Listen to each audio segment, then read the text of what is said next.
So the last few months of the UFC have left the middleweight division in a very interesting spot. Khamzat Chimaev is the new champion. Fluffy Hernandez got a win over Roman Dolidze. Robert Whittaker lost to Rainer de Ritter. MVP just beat Cannonier. And so this leaves the middleweight division to a lot of matchmaking. So Tony has died, will be matchmaking the entire UFC middleweight division. If you like the video, like, subscribe, do all that YouTube shit. And let's get straight into this. Starting with the champion, Khamzat Chimaev, who, I'm going to be honest, put on probably the most impressive performance that I can really think of. Like, I can't think of, besides getting a finish, I don't think that you could have, honestly, I think that maybe doing what he did to Dricus is more impressive than him finishing him in the first round, because if he finished him in the first round, then, he goes into another fight and you could still say, all right, he has that cardio problem, but he can just steamroll people. But we don't know what happens if he gets to the fifth round. But him defeating Dricus the way he did, it is honestly super impressive. However, I thought the fight was pretty dull. I'm not going to sit here and pretend like it was the most entertaining fight of all time. Like, I was on my phone a lot during the fight, but I can still appreciate the masterclass that Khamzat put on Dricus. So who do I think he should fight next? I think this is a pretty obvious matchup. I think that Chimaev should fight the winner of Nasruddin Imavov and Caio Borralho. I think that they have been setting up this fight to be, Imavov already deserved the title shot after he beat Adesanya on merit. A lot of people were saying after he knocked out Adesanya that he should skip the line over Chimaev.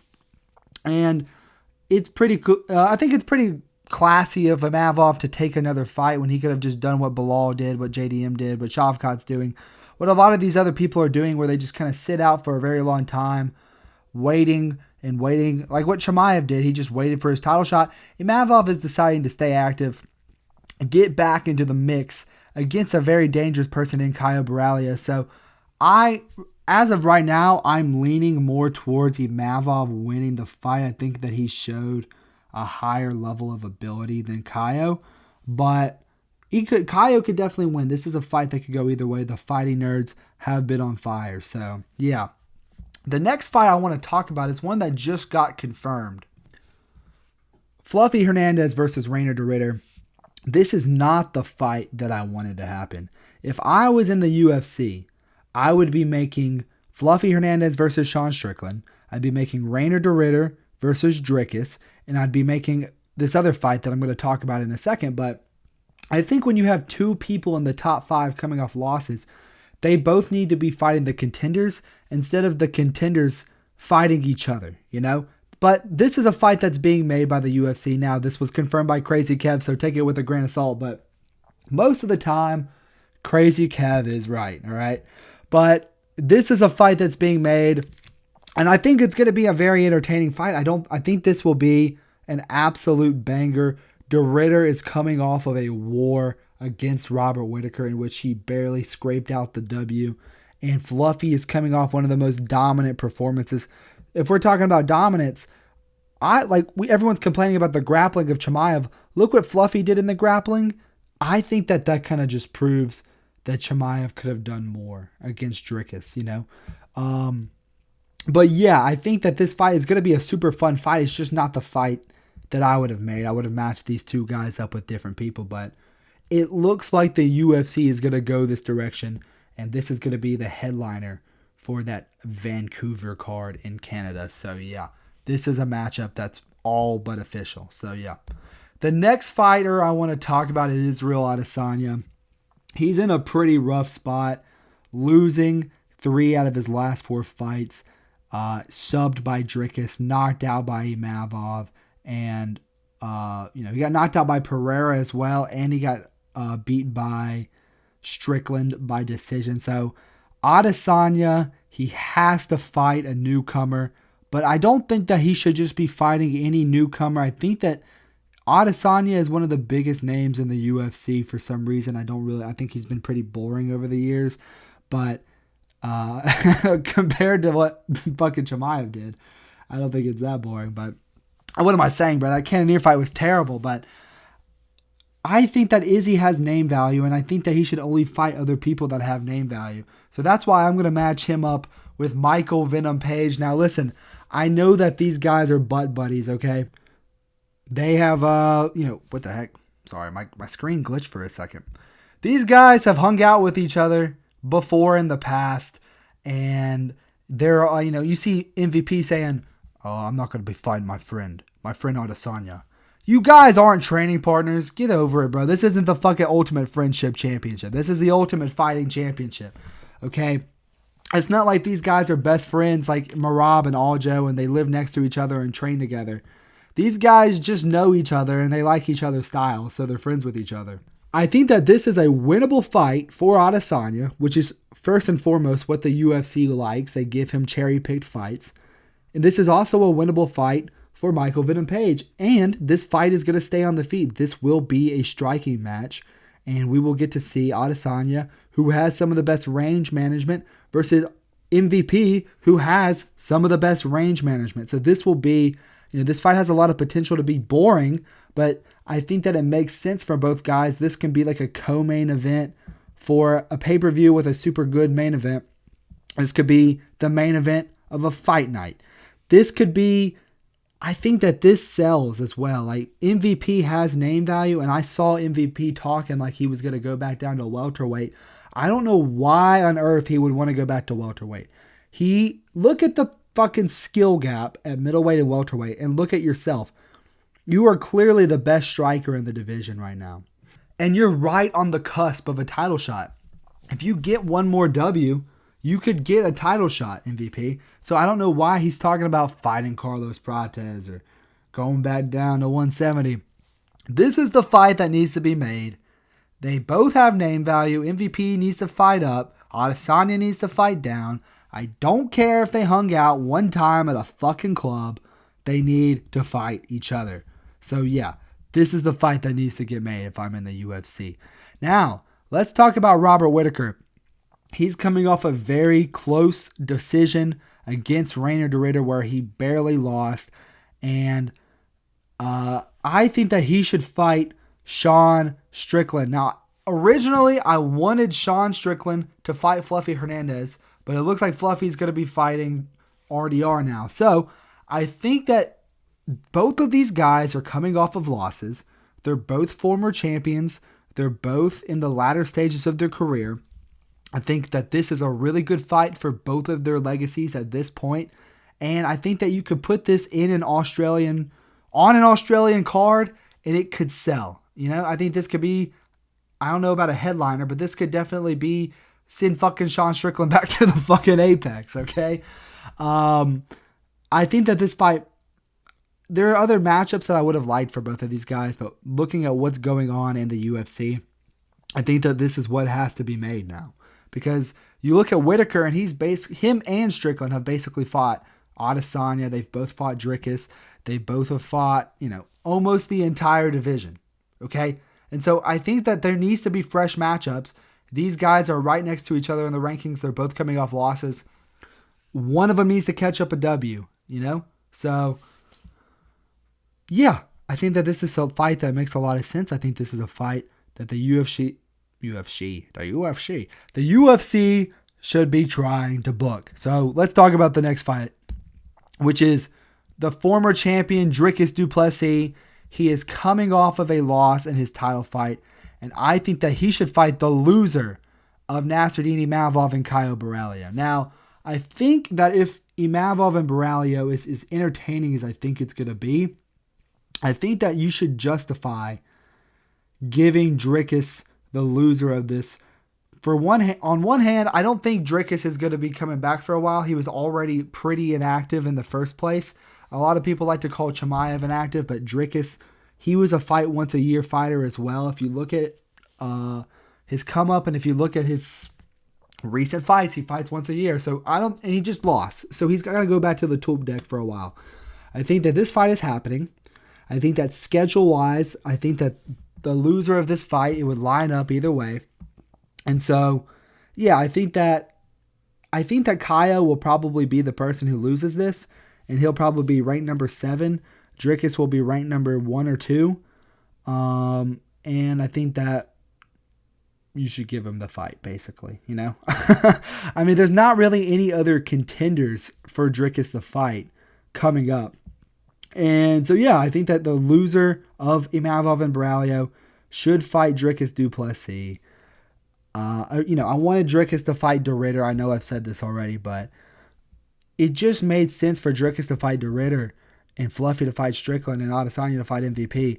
All the unks taking on the contenders. And now it's like we're kind of left with Dricus having to fight something that doesn't make as much sense because there's not another contender now that the two contenders are fighting each other.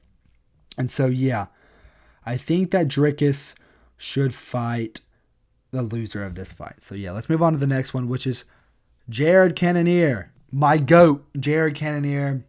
He lost to MVP. He put up a good fight. I'm tired of people saying that he just got completely destroyed. It was 2-1. The second round was competitive. He did get dropped, but it was a flash knockdown. It's not like he was like really ever hurt bad, but he did get embarrassed in the fight.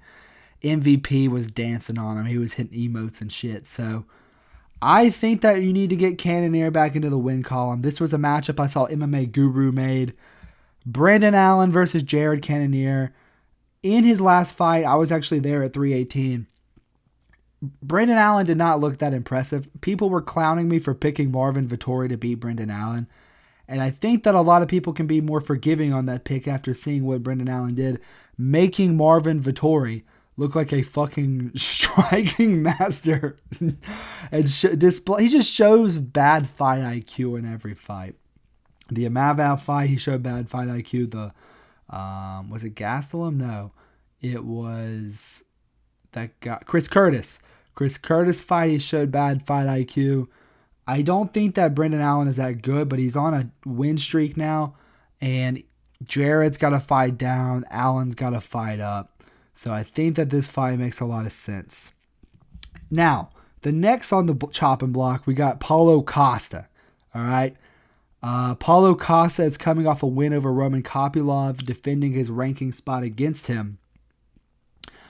I think that Paulo Costa should fight Roman Dolidze because I think the UFC wants to keep Paulo Costa relevant because he has name value to him. Paulo Costa talks shit. Paulo Costa is funny on Twitter. He has a lot of fans. Roman Dolidze is coming off the most embarrassing performance of all time where he just got his cheeks clapped by Fluffy Hernandez for 4 rounds. He was literally just cheating the entire time and just getting fucked up on the feet, taken down at will. Sub attempts getting thrown on him wherever he wanted. I mean, I think that Roman Dolidze, his win streak that he was on was pretty fraudulent. It was Anthony Smith. It was a weird injury over Kevin Holland, middleweight Kevin Holland, mind you, and he had a win over somebody else as well. I'm trying to think. I'm blanking on it. Is Vettori, who he lost to originally. So I think that his win streak was pretty fraudulent to begin with. And then he takes on Fluffy and just confirms my suspicions. But Paulo Costa is coming off of a very good W where he showed that he is really good at striking. I think that this fight makes sense rankings-wise. I think that they want to get Paulo Costa back in the win column. And I think this is the way to do it. You do Roman Dolidze versus Paulo Costa. The next fight I want to talk about is for, how the fuck is that even a question? Marvin Vettori.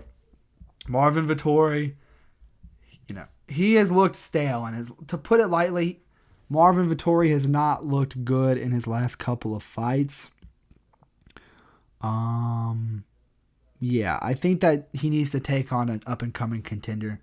And I think he needs to fight Gregory Rodriguez RoboCop. And the reason that I say this, RoboCop is coming off of I know he just got a fight against Cannonier. That fight was super competitive. And it was entertaining. So I think the UFC will want to keep RoboCop in the mix of the rankings. Marvin Vettori, on the other hand, he's been pretty stale as of lately. And the only thing that's really keeping him in the rankings is his chin. And so I think that's what would make this matchup so fun. Is to see the chin of Marvin Vettori against the absolute killer power of Gregory Rodriguez, who just puts everybody to sleep like that. And Make no mistake, Gregory Rodriguez will connect on Marvin Vettori's chin, but it will be interesting to see if he can put him away. And that's why I think this fight needs to get made. Now, speaking of the most powerful people in the division, let's talk about Joe Pyfer. He is also on the cusp of the rankings.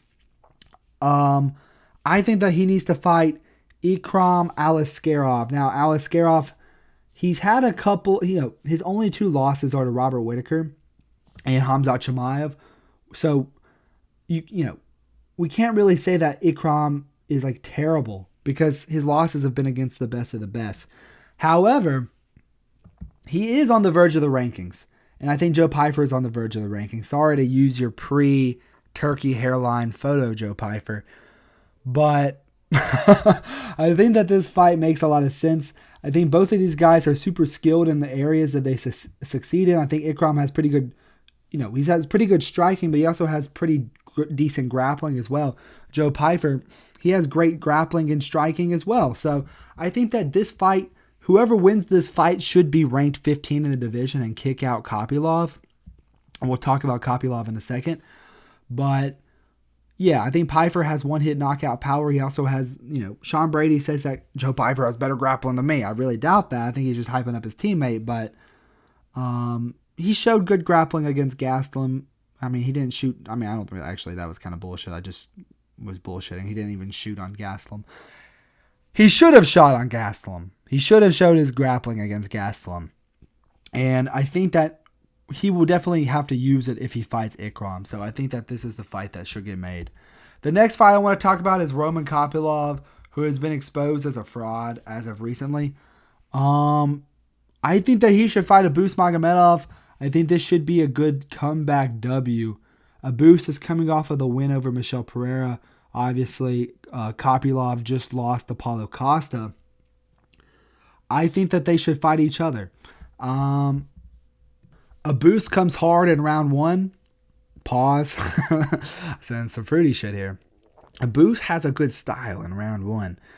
Kopylov has shown the ability to get past round 1 over and over and over again. He has some of the best striking in the division. Obviously, it didn't hold up against Costa, but he still has pretty crisp striking, and he showed off grappling in that one fight against I think it was Cesar Almeida.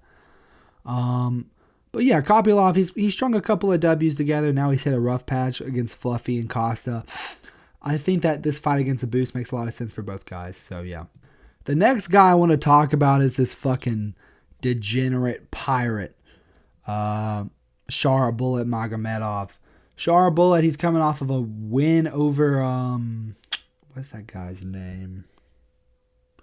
I'm blanking on his name. Marc-Andre Barrieu.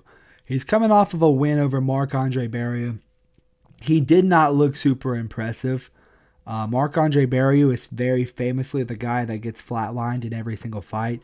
And Shara Bullet had a very competitive fight with him. And he got rocked and he got his nose broken by Marc-Andre Barrieu. So I think that Shara Bullet is kind of a hype train that doesn't have much behind him. But I still think that the UFC wants to give him fun matchups because he is entertaining to watch. Whether you think that he's good or not, you can't deny the fact that this guy's entertainment value is on another level. So I think that he should fight Michel Pereira. Michel Pereira is taking on Kyle Dawkins this weekend in China. If he loses the Kyle Dawkins, then just cut him from the fucking sport completely. But I think that he should beat Kyle Dawkins with relative ease. Kyle Dawkins fucking sucks. Let's just say that. So I think that both of these guys have super fun striking styles, super flashy. They show it off on different areas everywhere. I think that this fight makes a lot of sense. Michel is someone that was just outside the ranking, so I don't really understand. I think he was supposed to fight, was it Ikram? He was matched up against somebody else, I'm pretty sure, before. I'm pretty sure Kyle Dawkins is stepping in on short notice, right? Someone, whoever knows that, leave it in the comments, please. But yeah, I think that Kyle Dawkins fucking sucks. Michel Pereira should beat him. He'll be right on the edge of the rankings again. Shara Bullet, he only has loss against MVP, which isn't too bad of a loss considering we've seen MVP go on to beat Cannonier, So yeah, I think that this fight makes sense. It would be fun for everybody. Let's put this in like Abu Dhabi or some shit, because I think that's the only country. Like, let's get this for October, you know? We can get this on the fucking Gone versus Aspinall card, you know? So let's do that. And the final fight I want to talk about today is Jack Hermansson. He's literally the win-loss. Like, you look at his whole record, it's just win-loss, win-loss, win-loss, win-loss. He's coming off of a loss, and it was a pretty brutal loss to Gregory Rodriguez. I think that he should fight Bruno Ferreira, who got a W in his last outing. It was against Jackson McVeigh on short notice, I understand, but he completely eviscerated him. And Bruno Ferreira has put a couple of good W's together. I'm pretty sure he himself has a win over RoboCop, if I remember correctly.